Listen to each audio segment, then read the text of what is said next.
Welcome. We're right before Shavuos. We are a week before Shavuot, and we know that Parshas Bamidbar is always read right before Shavuot. It's either read always the week before Shavuot, or like a year like this year, we're gonna actually have another Shabbat, Parshat. It'll be in the week of Parshat Naso.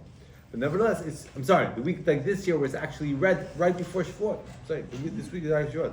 There are times where there's also Parshat Naso, which is written before, read before. And that is, but in general, but it's still within the thing that it's always read. You cannot go past over the fact that Parshat Bamidbar is read before Shavuot and within the time frame of Shavuot. We have to understand what's the connection, the deeper connection between Parshat Bamidbar and Shavuot. The Torah was given in the Midbar. So first of all, the Torah was given in the Midbar. The Torah is given on the Midbar. As we say that they came to the Midbar Sinai. That's where the Torah was given, near the Har Sinai. Mm-hmm. Now, why was the Torah given on the Midbar? Why specifically was the Torah given on Midbar? We discussed 2 weeks ago in Shul why the Torah was given on Har Sinai. Does anyone remember why again the Torah is given on Har Sinai? I wasn't here. Wasn't here. You missed it. You missed it. It's a modest mountain. Because it was a modest mountain. Why did the Torah give it on Mount Sinai? Because it was a modest mountain. It says when the Torah Hashem wanted to give the Torah, all the other mountains in the area said the Torah should be given on me. I'm the biggest, I'm the largest. It was beautiful. And Har Sinai said, no, I'm small, I'm not so special. And Hashem says, you are modest. And it's specifically when it comes to learning Torah, one has to be modest, approach the Torah should be with humility, being humble. And therefore, you are deserving the Torah should be given on you. Is the question. If Hashem wants to tell us that the Torah should be given, when we're humble, we hold ourselves low, just like water, Torah is compared to water, just like water collects in a low place, so too, we should hold ourselves low. Very good. So why then did Hashem give the Torah on a mountain? Where would have been a better place to give the Torah? Because a higher place, you can talk to the people. But if you want to give the message, where would be a better place to give the message of humility? Would have given in a valley. Someplace low. You'd have gotten the same idea, but also given the message. Why give it on a mountain? So everybody can see? Yeah, there's places I imagine you can do everything everyone can see. If you think about it for a second, lahavdil, if you think about how the Roman amphitheaters used to be, there everything's on the bottom and everyone is higher, right? High place. But maybe, as you said, because it's low, because they are in a lower place. No, but the Torah is where. No. Sometimes you can be in a lower place and everyone's higher, and everyone can see, everyone can hear and see the same thing. Yeah. Why then does the Torah wants to say that we should be humility? Why does the Torah give it on the mountain?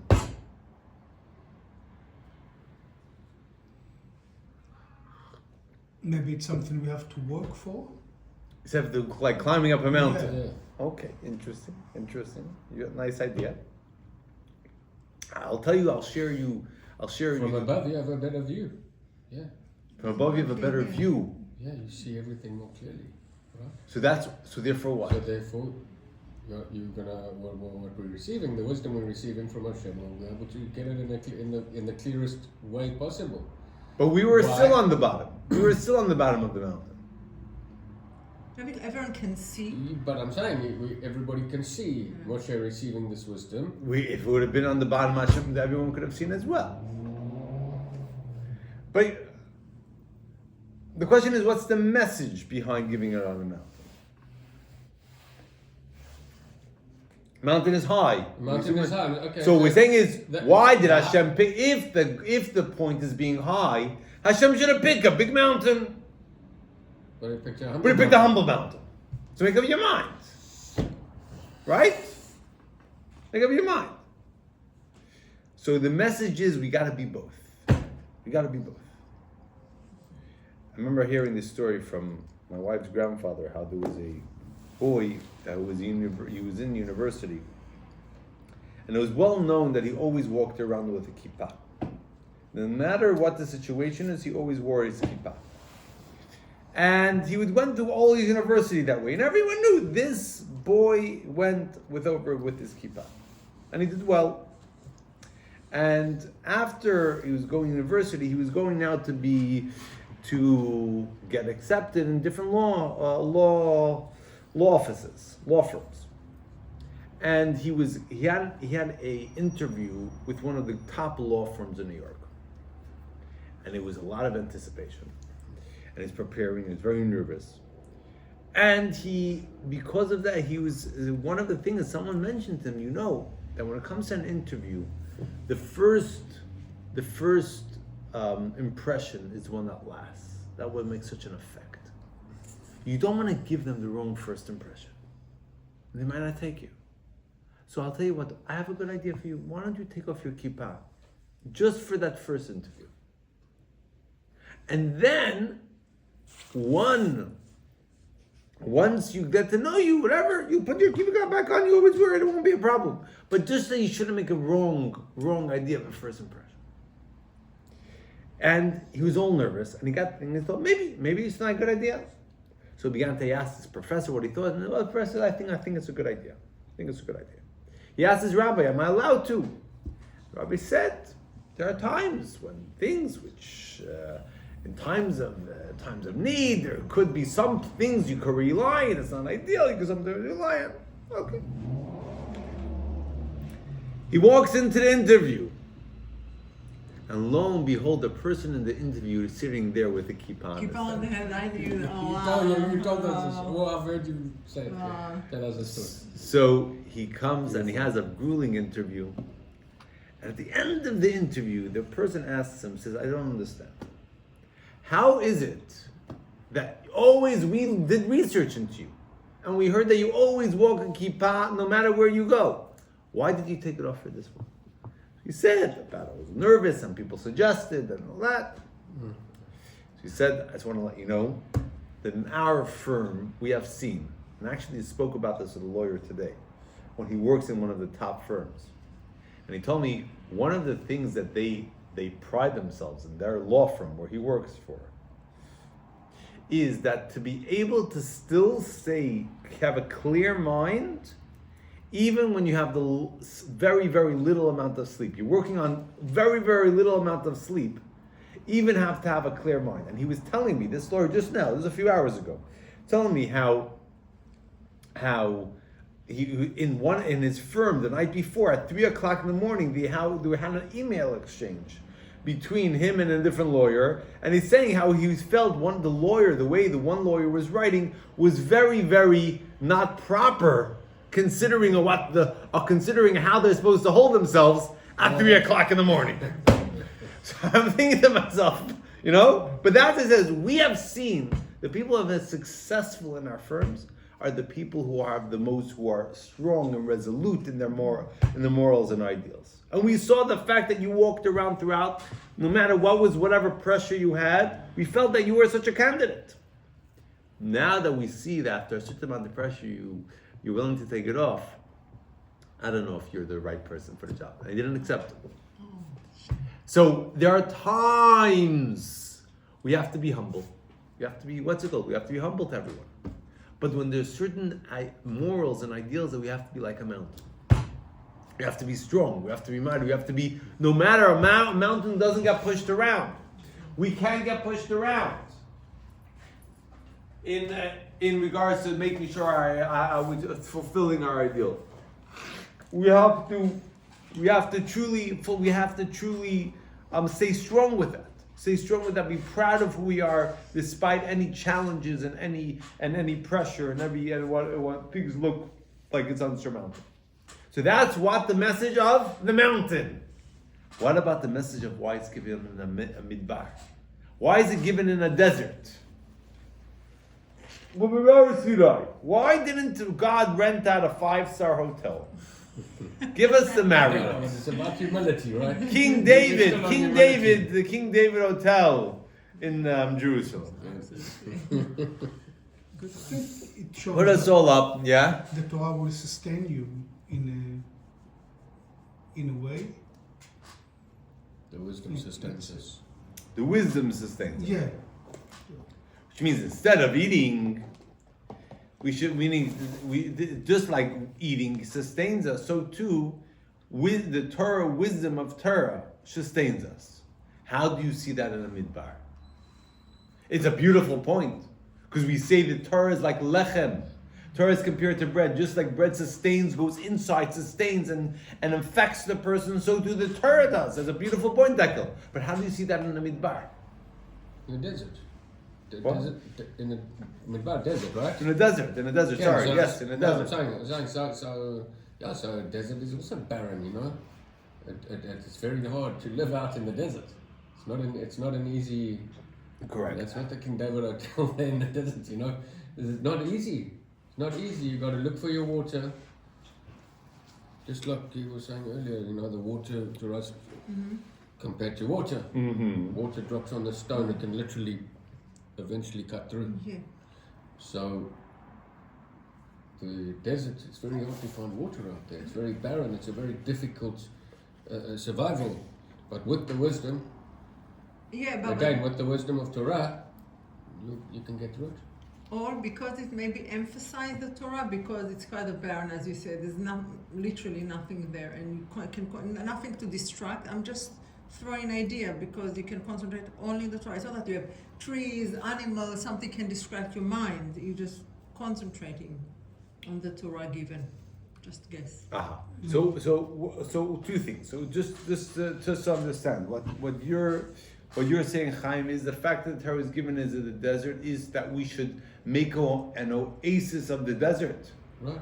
So what you're saying is that God is saying is the world is a desert, and we have to make that an oasis. Ken, We have to make a transformation. okay, I'm gonna bring. If you don't know, I suddenly saw your Tehillim there. In Tehillim it says there's a. Help me out. There's a making dry lands into water. There's something that King David says there in the Tehillim. Can't remember the exact chapter. Well, anyway. Talking about is Yeah. The wisdom, like you're saying, the wisdom of Torah can literally bring water to a dry place. Sama lecha nafshi, kama lecha v'tzari me'eret siya ve'oyev limoyim. Came ba'chodesh chazisicha. We say that I'm thirsty to you like water,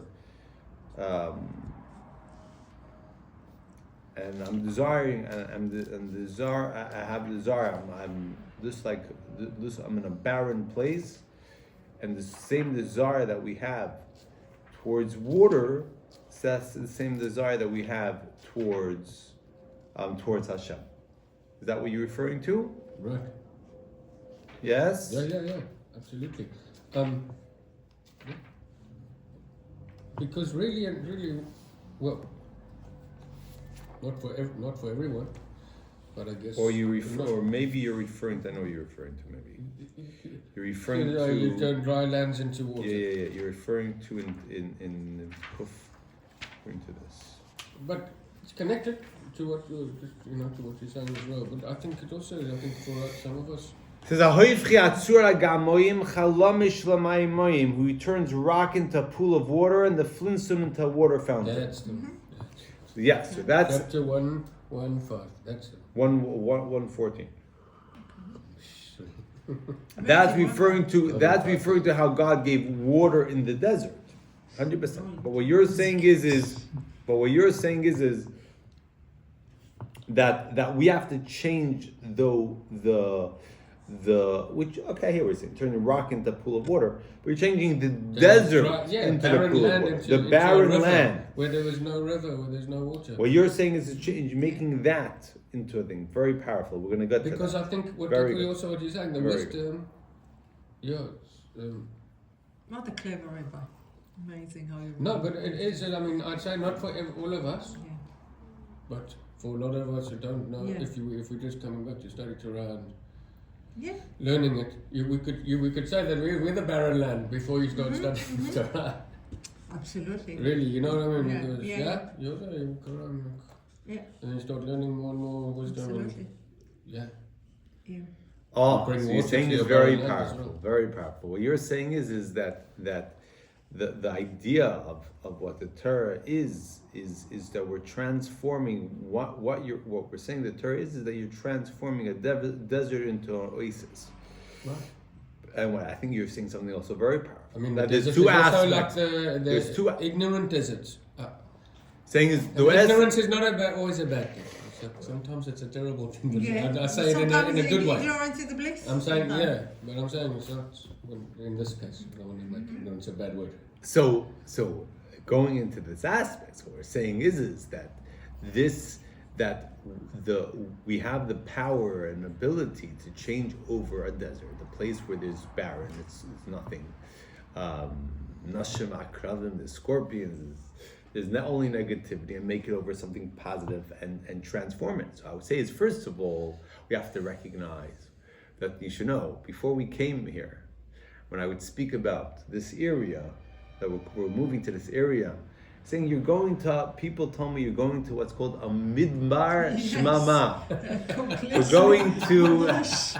going to a destructive desert. You're going to a desert where there's nothing. You need to build it from And the bottom. and I would say that with everyone's help here and everyone's help in the community, I would say it's not an Shama. There's an oasis. It's the light of Torah mitzvahs, which are emanating through this area. להפריח את השממה. That's it. We're here together. All of us are what's it called? Are bringing the light of Torah. Are instilling it. We're planting in the desert.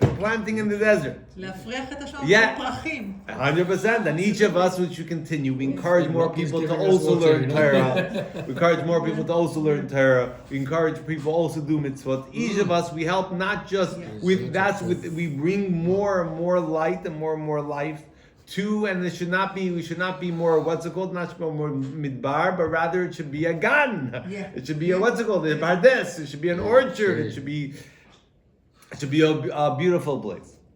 I would say it's also, but I think the point you touched upon, which is very powerful, the Rebbe speaks about it, both about the first point about changing over the midbar of the world, but also we have a personal midbar. We have parts of us which are also barren sometimes. There's a parts of us which we allow Judaism to go up into this point and say, Adkan, until here, up until here, this is separate. And part of what we have to do is we have to recognize that this is the essence of who we are. This is the essence of our being. And we should recognize that it should be involved in every aspect of our life. Every aspect, every point. Recognize that when you the essence, our neshama, our souls, that's the essence of who we are. And when you can't when you're not really living, you're not living who you truly are. You might be acting a certain way, but Yes. you're acting in a certain way. You might be doing an action of something, but really, when are you most comfortable? When are you truly living? Is when you're acting who each of us are, and therefore is when we're involved in the life of Torah mitzvahs. When we're truly involved with that, when we make sure that there isn't a part of us where it's a midbar. This isn't the part of us that it's desolate, but rather it's full. It's life. It's porech. It's growing. We're constantly growing. We're constantly developing. That's when we're truly living. That's when we're truly living. So each of us, we have to work on making the whole area from a midbar. We have to make it to be what porech. It should grow. It should develop beautifully. It should the light of Torah mitzvah should be involved in every aspect, and also within ourselves. We should work within ourselves. That each part of us should be filled. We should be filled up with the light of Torah mitzvahs. So that's a beautiful point of why Torah is given a midbar. Why the Torah is given in the desolate. And we also find that, and we have to recognize there's people in the community which in a way feel desolate, feel separate. I think it's one, the name of our community is that every person feels that they're the only one that here until they find everyone else, right? But it's so many people that feel that they're the only one which are here. They're the only ones that they feel separate. And our mission, each of us, our mission is to try to get them involved, get them being closer, that they shouldn't, we're Am Echad, we're one nation. We should be recognized that we're all, each of us are connected, we are part of us, and we're here to support and make a difference for every single one of us. I heard this story that today I thought, which was it's an impactful, very, very powerful story, and recognize the power each of us have. That there was a lady who lived in Chicago, and there's a lady who lived in Chicago, and she moved. Her son went to a place called Illinois, which was out of it's in the same state as Chicago, but it's out of Chicago, a little bit far away. I've never heard of, till I heard today, I never knew there's a place called Peru, Illinois. All I know of Peru is a country in the middle of South America. I learned today. Illinois, but I didn't know them together. Yeah. I didn't know. Yeah. I never knew that as well. But she moved to Peru, Illinois, and she was in an old age home there. And I'm saying she was very far from anything Jewish. There's nothing that she was the only Jewish person in the old age home.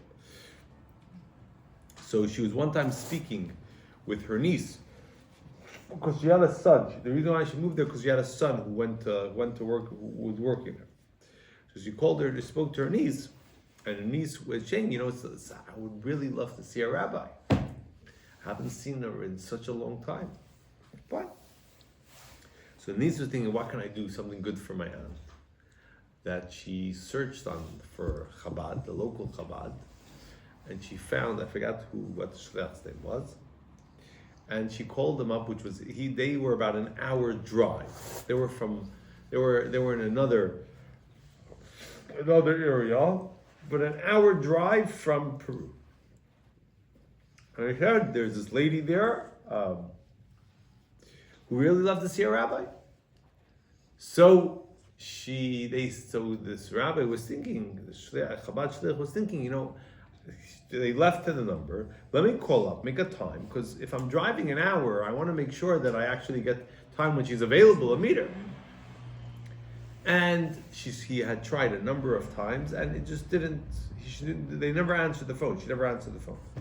Finally, one Friday, he says, "I need to go. I need to go see this person." His wife gives him challah, and he took challah and some electric candles. And he goes. Travels the hour and he walks in, and the lady is so excited to see him. She begins to speak about how she hasn't seen a rabbi. She feels she's in the middle of a midbar, middle of a desert, and she's seeing a rabbi, and she was so excited. And they began to think about different things in Jewish. And when he gave her the challah, she was so pressed, she was so excited about the challah. And then she gave her the candles, and when he gave them the candles, she immediately said the bracha. She just felt so excited about first seeing the candles. And they were speaking, and then the rabbi said, would you like to meet my children? He says, of course, I would love to meet your children. So excited. He says, next week, God willing, I'm going to come with my children. And then he left. So the woman silently calls her son and says, I had a rabbi came today, and he began to speak about it, and the son thought she was hallucinating. How is it possible that in the middle of Peru there's no rabbi? She must have been. She's getting old, and she thought she had a rabbi. She experienced a scene, and so he asked his wife to go and check up on her.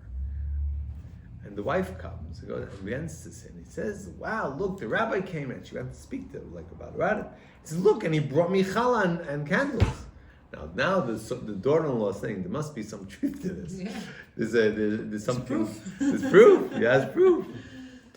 And she what's it called? And she was very excited. And then next week he's coming to bring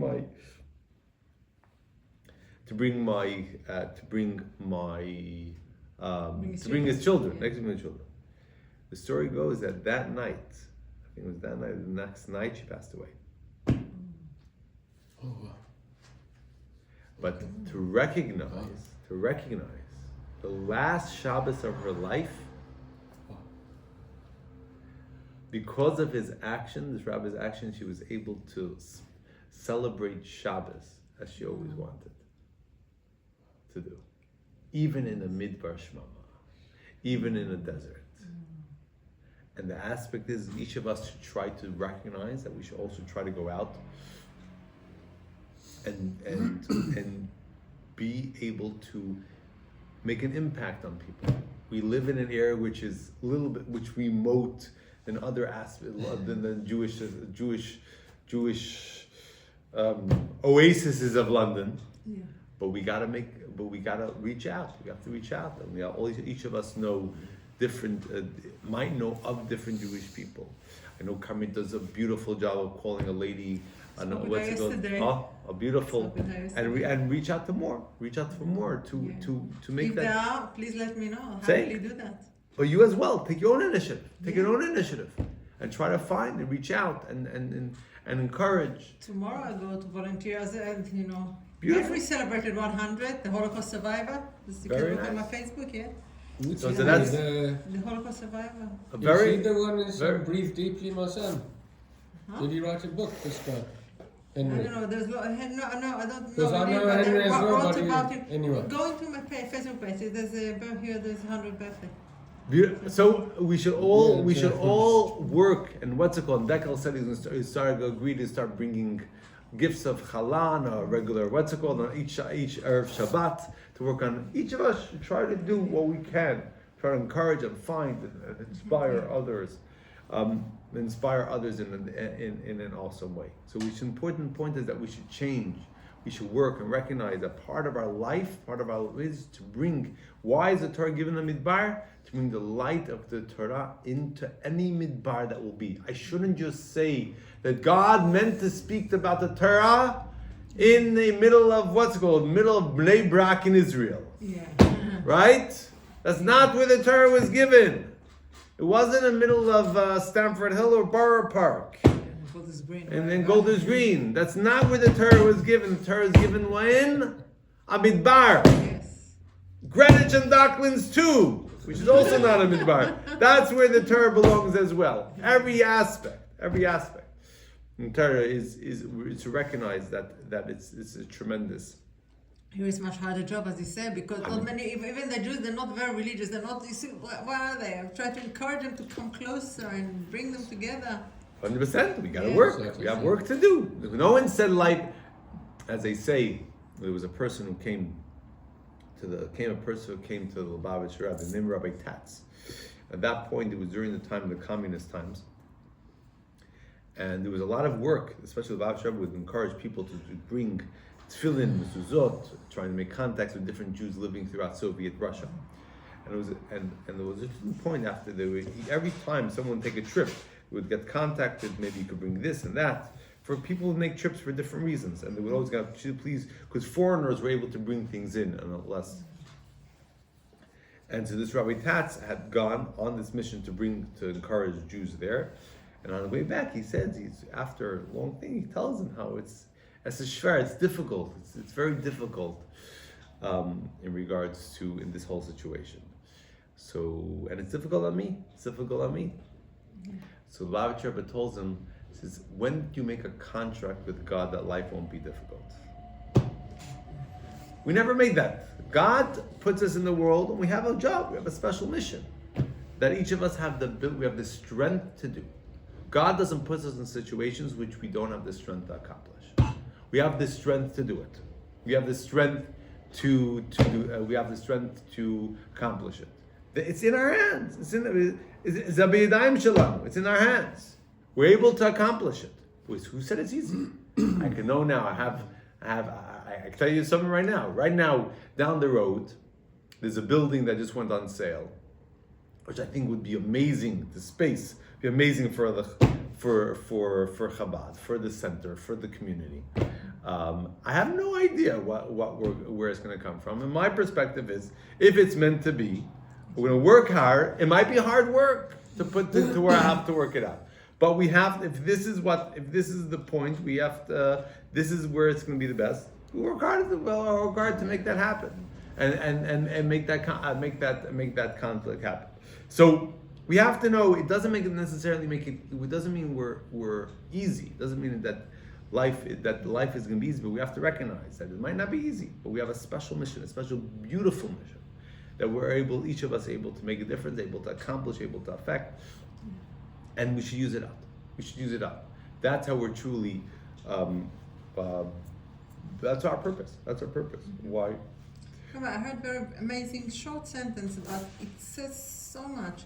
Sometimes people just want things to happen, but they sit aside and want it to happen. They do. I just want it to happen. But this sentence said, "Be the change you want to see." Be Beautiful. the change you want to see. And like me sitting home and say, "Oh, shame that people don't come, don't do." They want. See, I'm here. Tomorrow we talk about doing things for community. I'm coming to try to lead some. So again, I'm not boasting at all. I'm just saying that each one of us, you want something, do it. Be the change you want to see. Beautiful. Yeah. Beautiful. Make that happen. I'm here. That's it. Each of us make that happen. So that's so kol hakavod and kol hakavod on each of us. We should all grow with that. Amen. So that's one point. That's one point of Midbar. Why it's given in the desert. Another aspect, why it's given in the desert is what's the desert. No one owns things in the desert. Desert is free for all. Desert is a place for free for all. It says a person shouldn't say that the Torah is for certain people. Torah is, these are the types of people who the Torah belongs to, or should be learning. It's not for me. It's not for me. We should never say that, because we have to believe the Torah is for everyone. And we have to recognize that it's flexible. It's there if we're open to go for it. It's there if we're willing to open ourselves up to connect. We recognize that it's not. We shouldn't say that it's not. We shouldn't limit ourselves and say this is not for me or not for someone else, or shouldn't have has a ownership over it. No. There's no connection charge. It's open for everybody. It's no suggestion. Real. It's open for everybody. Yeah. Just get It's open for everyone. It's open for everyone. And therefore to recognize the only thing that's stopping us is ourselves. That's the only thing that's stopping us. Only thing that's stopping us. And we shouldn't let ourselves stop it. It's a very powerful parak of Tanya. I say it very often.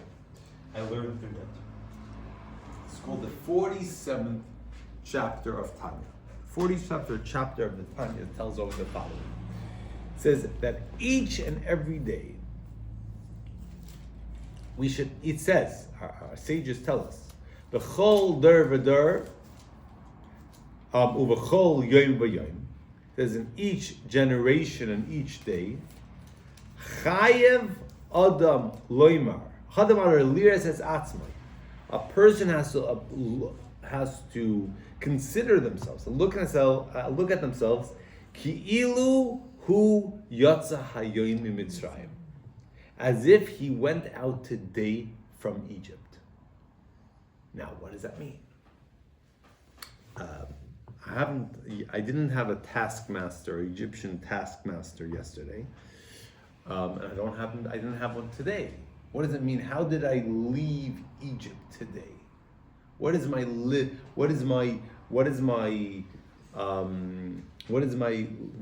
Egypt that we left today. We have the ability to leave today. But the answer is when that each of us have a animalistic soul. We have limitations. We have tzornis, we have our wants and desires, which all prohibit us, limit us. And each of us have the ability to go beyond that, to leave that, to go beyond why, to go beyond that limitation. To go beyond Mitzrayim comes from the term of Mitzarim and Gvulim, limits, boundaries. We have ability to go beyond that, out of that, transcend our limited selves. And that's how we do. How do we transcend our limited selves? By connecting to God. You could only, it says, Ein chavush mater et atzmo. A tied up person can't untie themselves. You need someone else to. How do you get out of your own limitations? By reaching higher. That's what we have. If we go beyond, higher than ourselves, connect to something higher, that lifts us out of our own limitations. And therefore, you know what we say each day when we say the Shema, both in the morning and the evening? We say first Shema Yisrael, that God is one. I'm one with God. Shema Yisrael, Hashem Elokeinu. Listen, Hashem is our God, our life force. Hashem Echad, Hashem is one. There's nothing else. I'm also part of God. Following that, we say V'ahavta, you should love God. We say V'hayim Shemo, we have to accept mitzvot. And what's the third thing we speak about? Yitziat Mitzrayim. The tzitzit, which speaks about Yitziat Mitzrayim. Why do we mention that there? What's the connection? The three, we do mention all three. Why? The last one is tzitzit. Go tzitzit, which speaks about leaving Egypt. Leaving Egypt, yeah. Why do we connect? Why is it right there? It's a separate mitzvah to go out to discuss about going out of Egypt every day. Why is it right connected to Shema? When you connect to Hashem in oneness, then you have no limitations. You have transcended. Therefore, you ain't no slave. You have no struggle. there you go. You You trust so much. You've got full of emunah. Emunah can move mountains. Actually, that's another one. So which I think means that also comes from this faith can move mountains. So There's the another- Shema. yeah, You're saying Shema. You're connecting with God. You're transcending yourself. into oneness. And then you're going out also of your own limitations. Your own struggle. You're going out of your own struggle. I discussed today, we say we have a very fundamental contradiction when it comes to giving the Torah. We say that the Torah, on one hand, we say that God, before the Torah was given, God was a salesman. He went to each nation and gave and offered them the Torah. When it came to the Jewish people, what did we answered? Naseh v'nishma. We didn't ask them what's inside. We said we're going to do, and then we'll understand. But we also say that when they were sitting by the mountain, that God took a mountain and put it over them and forced them. Says, if you're going to accept the Torah, you're going to live. If not, I'm going to kill you on the spot. So we went into the debate of, did we accept it willingly or God forced us? Which I'm not going to go into detail now, but I'm going to give you one point I discussed from that. They say that, beautiful story I heard, brings out the point very well. There was a professor, there's a NASA professor, he passed away already, by the name of Velvel Green. He was a NASA professor who looked into, very much focused on Mars and traveling to Mars and life on Mars. And he was in the beginning, he got very involved with Judaism, and he got very involved, and eventually he became fully religious. And in the beginning, when he was connected to this Rabbi Feller, who lived in Minnesota where he lives, Chabad Shliach there, And when he was there, he was wondering, Rabbi Feller one time called him up, and he would come to shul every week, but he didn't have a kosher kitchen yet. He didn't have a kosher home. And Rabbi Feller says, you travel a lot. I want to ask you the following point. Whenever you travel, you order a ticket, please order kosher food when you fly. He says, Rabbi, I don't eat kosher at home. Why should I order specifically when I fly? That's when I eat kosher food. You got the option, so why not you take the kosher option? No? So the Rabbi Feller said, you have to understand, if the airlines see that there is an interest in kosher food, they're going to try to make it more available. Also, when people know that they order kosher food, they'll see they order kosher food, they might also it might create interest. Well, what about if Dr. Velvel Green, who was saying Professor Green, saying this is serious. So you're going to create a whole movement of eating kosher food. So please, order it. And you'll be able to, when I order kosher food, they're going to actually arrange kosher food because they know they have it for other people. So he did it. It was actually interesting enough. I just saw that the Lubavitcher would encourage many people that even when they went on flights and they wouldn't have eaten the kosher food that the airline would have offered, to still order kosher food. Just with the idea that the airline should see there's interest in having kosher food. And it's important. It's important to do that. That's an interesting thing to maybe think about taking on. So he said, one day, he had a trip, he had to fly to Japan. Flying from Minnesota to Chicago to Japan. And he was a day that he had worked the whole day and he didn't eat. And he was starving. And he had to run directly from work directly to catch his flight.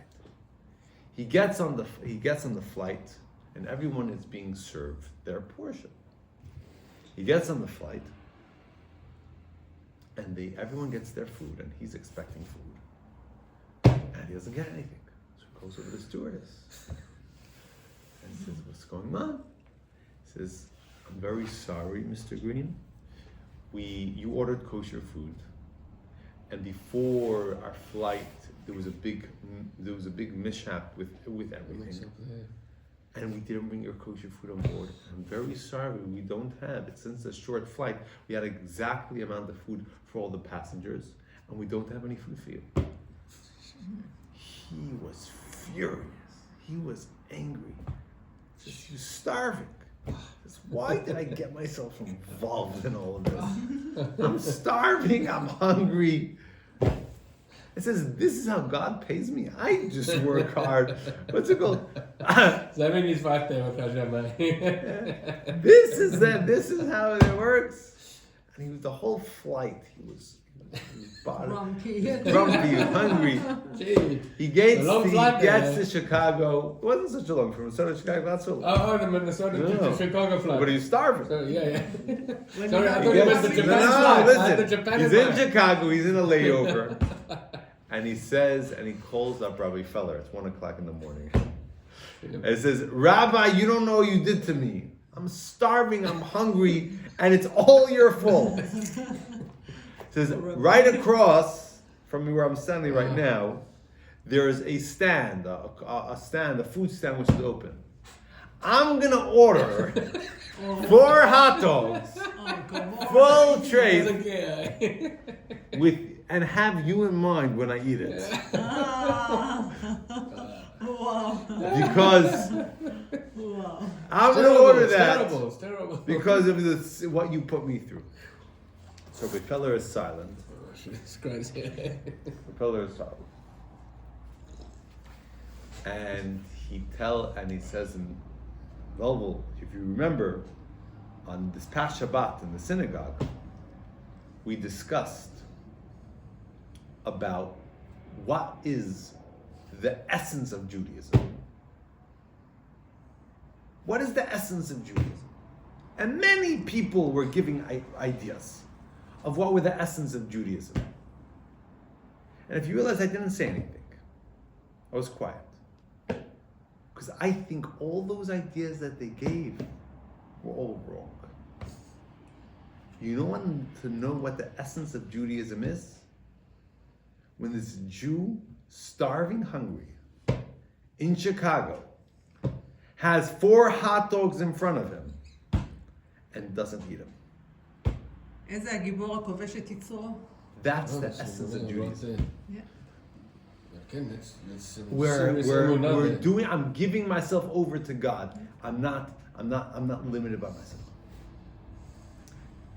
So Dr. Green says, he told him, Rabbi, I thought you were crazy before, but now I know you're crazy. And he hung up the phone. Says he went to the counter. I think he even bought them, but he couldn't eat them. Wow, stop. couldn't Don't eat eat them. pork, God forbid. Couldn't eat them. And it says that had that effect on him. Wow. So you want to know what the essence, if you want to know what the essence of Judaism and what happens when we give over, is what we're ability to go beyond ourselves, transform ourselves beyond our limited selves. When we connect to Hashem, that's in essence what each of the purposes are of what each mitzvah is. Each thing is to go beyond our personal limited, our limited selves.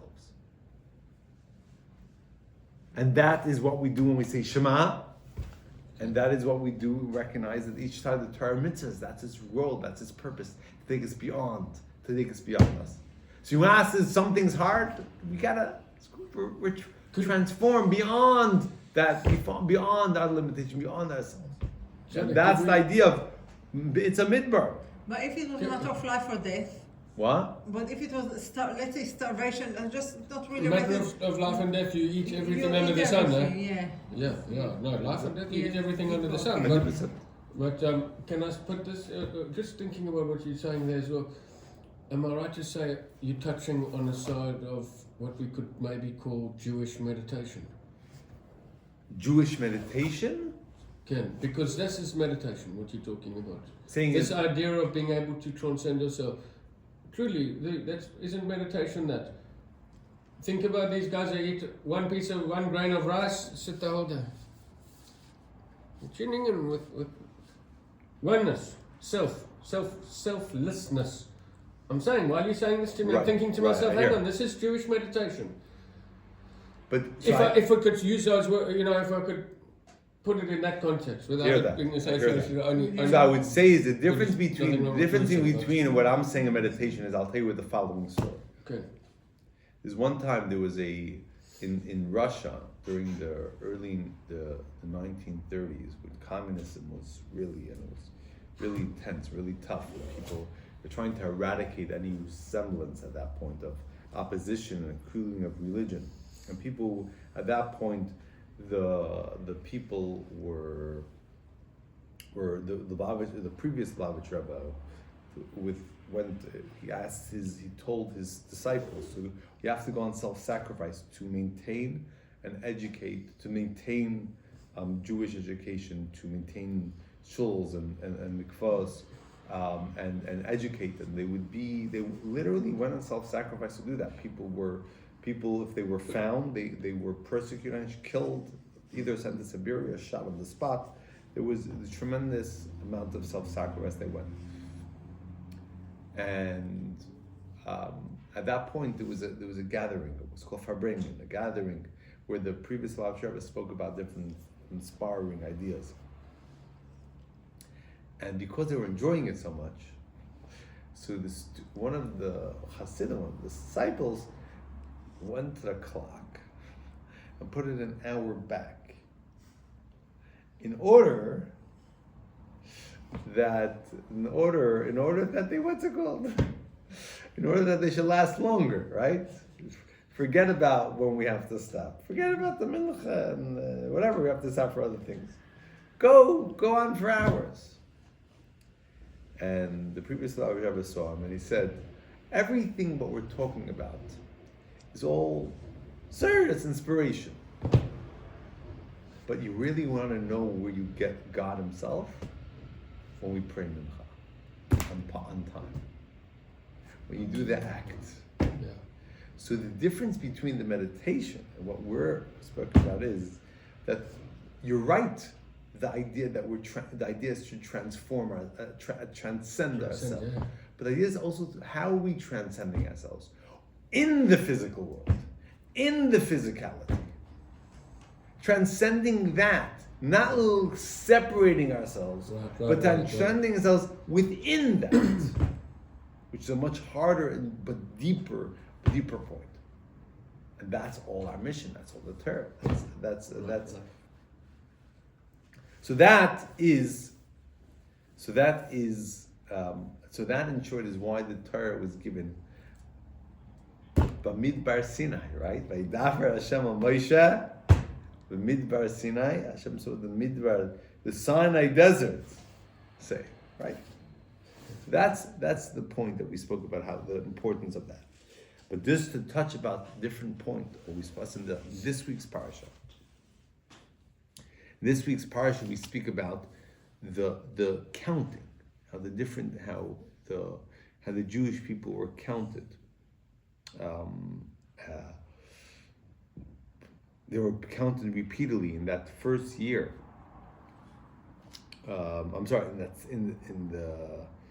Within that first year period of when they left Egypt, they were counted repeatedly. And Rashi says, if everyone looks at Rashi, on page 822.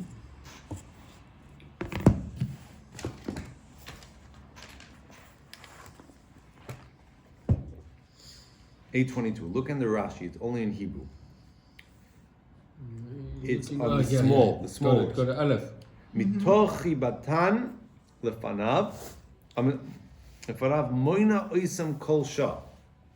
Because the Jewish people are treasured, beloved, he counts them consistently, constantly. Kishayatsu mimitzrayim, when they left Egypt, he counted them. Kishanafnu be'egel, when the people died by the aftermath of the golden calf, he counted them. Leida minan nesarim, to know how many people were left over. Ukshaba la'ashes chinase aleim, when he went before they actually went and built the temple, the Mishkan, then he also counted them.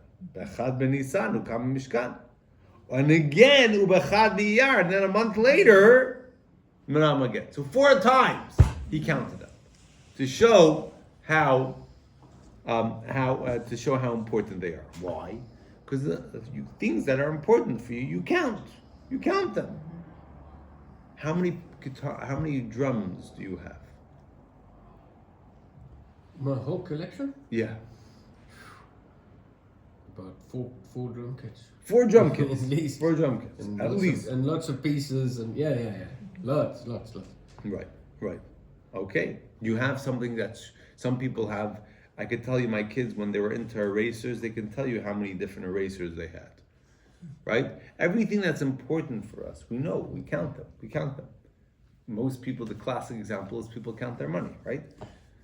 Count their money because they're excited. They're excited for whatever they have. It could be that they have 50 pounds or they have 100,000 pounds. Whatever amounts they have. Today all the computers do it for you, so it's less exciting. but that's the idea that you're counting. So it says Hashem is counting us because He wants to show how treasured we are. There's also a tremendous powerful point also with counting. Counting shows that every person is equal. Why? Because it doesn't. When you count people, it doesn't make difference how great they are of a person or how not great they are as a person. All of them they're only considered a one. As a one. There's no difference. You could be the greatest of sages or the biggest simpleton. You're only one in the count. If you have 9 Moshe Rabbeinus, does that make a minyan? No. You need a 10. So we have to recognize that the reason, one of the big messages of saying how God counts us consistently is to recognize there's a certain element that every single one of us are one. We're one, we're all equal. And everyone counts. And everyone And counts. everyone You know, counts. so we had it was itself. I think when they count, there was another. I can't remember. We learned it in Parshat Natsal. No, We the last time we learned it was Shkalim. we learned it in Shkalim, yes. Shkalim. It was. Counted. That's what we said. That's one of the times that we mentioned it's counted. So we got to know we're all special, all equal. We have to know that our purpose is to light up the world, to light up this area, and make it into a proper, wonderful place full of oasis and place of light and of Torah mitzvahs. All the best. Thank you so much.